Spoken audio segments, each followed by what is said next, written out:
Distinguished guests, ladies and gentlemen, let me begin by saying that it gives me great pleasure to join you as we now begin the official countdown to this once every decade tradition of National Population and Housing Census. The 2019 enumeration exercise will commence on the night of the 24th of August this year, which is exactly, if I'm reading correctly, 8 days, 8 hours, 52 minutes and 16 seconds. The enumeration exercise will continue for 7 days until the 31st of August 2019 to ensure that everyone is given an opportunity to be counted. Ladies and gentlemen, Kenya is one of the few African countries that have undertaken the census every single 10 years without fail, as recommended by the United Nations. As a nation, we do this because we know that census data is an important tool for gathering the information necessary for effective planning and monitoring of development in our country. The government is committed to evidence-based planning and decision-making across all spheres of our development. We shall utilize the data from this year's census to gauge the extent to which we, as a country, have delivered on our development agenda.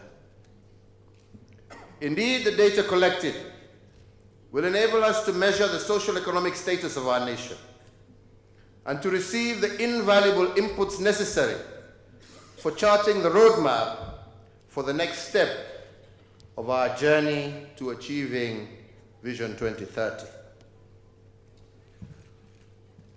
Ladies and gentlemen, this year's census is unique in 3 important ways.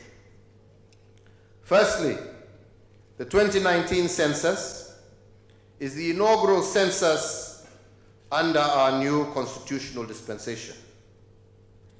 Secondly, this census is 99% funded by the Kenyan government and hence by the Kenyan people.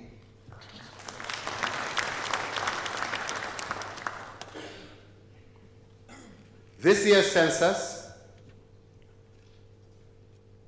is our first opportunity to receive statistics vital to devolution, including those to be utilized to ensure equitable allocation of resources across the 47 counties, as well as for delineation of boundaries at constituency and ward levels.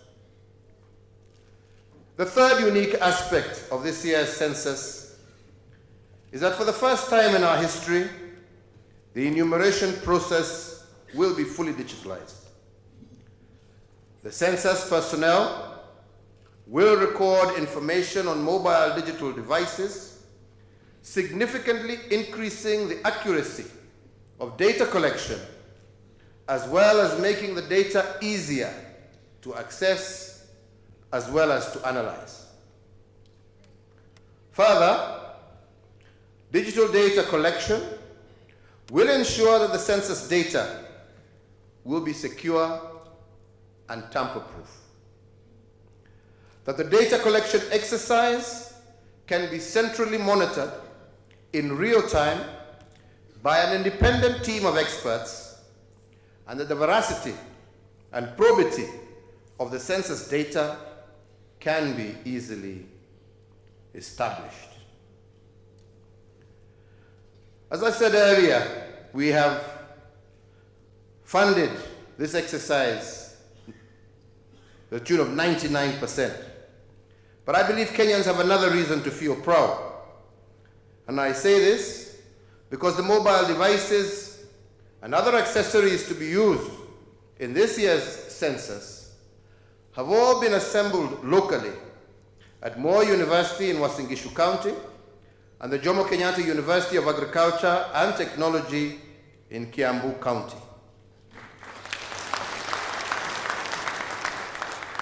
This has not only created employment opportunities for many young Kenyans, but has also shown the viability of the Buy Kenya, Build Kenya initiative.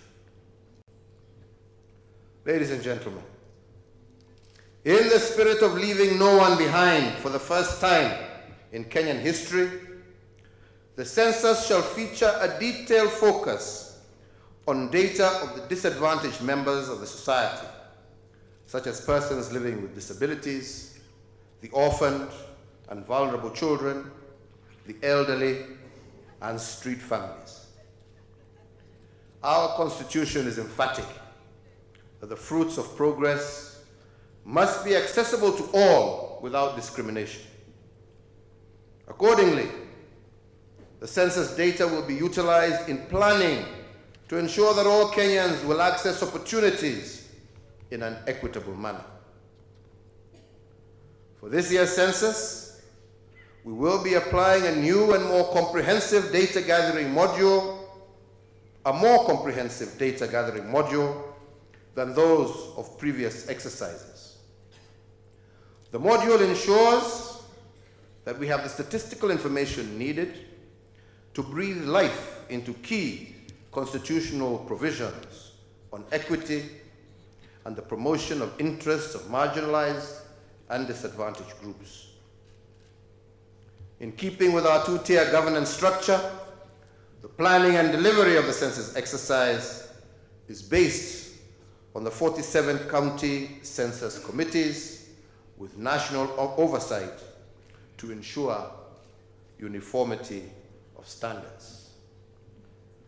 The county committees have been mandated to deliver on all aspects of census planning, preparation, and delivery, including the recruitment of enumerators.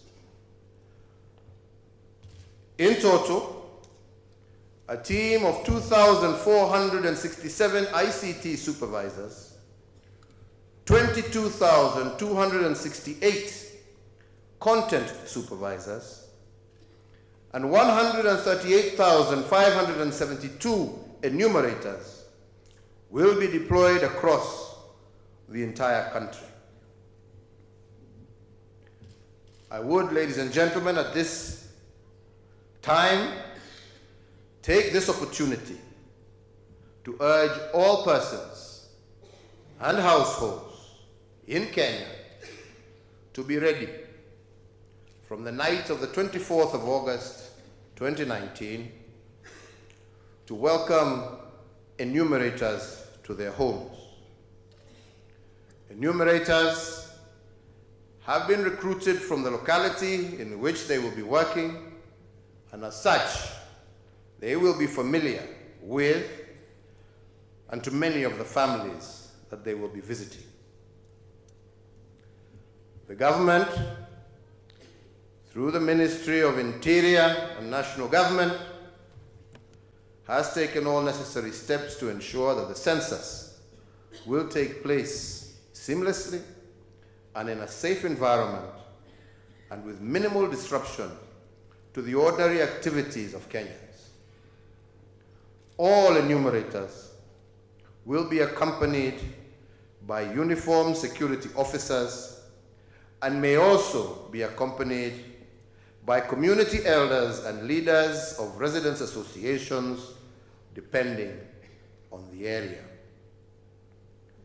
We have also put in place special measures to ensure that pastoralists, staff in essential services and emergency service sector, and persons who support our international travel and airlines are enumerated. Further, to ensure maximum enumeration during the first 2 days of the census, we have said that we shall work overtime to ensure that most are counted on that day. In addition, the opening of all educational institutions has been rescheduled from the 26th of August to the 2nd of September, so that movement of persons is minimized during the census period.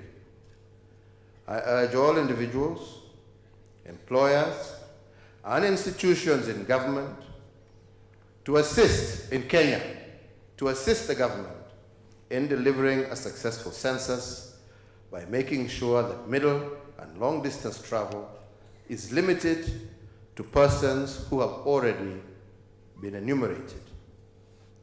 I also urge all our political leaders, religious leaders, the business community, the media, civil society, to use their platforms to encourage all persons and households within their spheres to cooperate fully to ensure this important national exercise is a success. Ladies and gentlemen, as I conclude, I wish to reiterate the importance of the 2019 National Population and Housing Census to the development agenda of our nation. For us to achieve our vision of a brighter future for all our people, our country must have comprehensive and accurate data for the proper planning and monitoring of development programs. It is therefore the patriotic duty of each and every one of us to do all that is required to support this once-in-a-decade exercise. With these few remarks, the official countdown to the 2019 National Population and Housing Census begins. May God bless you all, and may God continue to bless and guide Kenya.